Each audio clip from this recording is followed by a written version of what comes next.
Covid donne un nouvel élan aux petits hôpitaux de montagne. À Saint-Jean-de-Maurienne, en Savoie, la crise sanitaire a démontré l'utilité de son hôpital.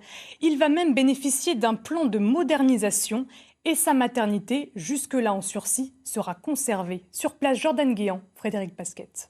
C'est des patients qui sont plutôt stables actuellement pour l'instant. Ils ne sont plus que 5 malades de la Covid pris en charge à Saint-Jean-de-Maurienne. Depuis un mois, le petit hôpital de montagne voit la situation s'améliorer avec soulagement. On a eu vraiment une très grosse vague avec un afflux de patients assez énorme pour nous, 25-30 patients avec un turnover très très important. Maintenant, on souffle un peu, on sent vraiment probablement l'effet de la vaccination. Ici, la crise sanitaire a épuisé un personnel qui travaille déjà dans des conditions très dures. Un bâtiment vétuste au couloir trop étroit et des chambres doubles, petites et inadaptées, de quoi accentuer encore stress et fatigue.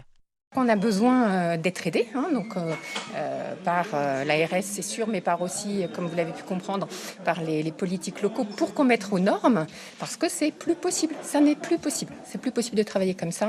Alors la direction a convaincu l'ARS de lancer une grande rénovation. 23 millions d'euros pour moderniser les blocs et reconstruire le service du docteur Hardy.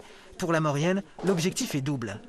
De conforter et de renforcer l'offre de soins sur le territoire, sur cette longue vallée de Maurienne qui est la plus longue de Savoie, 120 km. C'était important de pouvoir vraiment avoir une solide emprise de santé.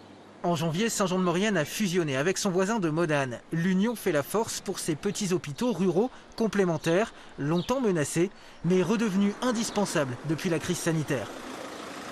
Cette année, on a vu la nécessité finalement d'avoir ces hôpitaux de proximité, alors qu'ils ne sont pas des grands centres aujourd'hui, mais qui sont nécessaires à la population. Les grands hôpitaux d'agglo ne peuvent pas absorber l'ensemble des patients, et c'est bien le rôle des hôpitaux ruraux d'accompagner cette démarche et ce maillage territorial.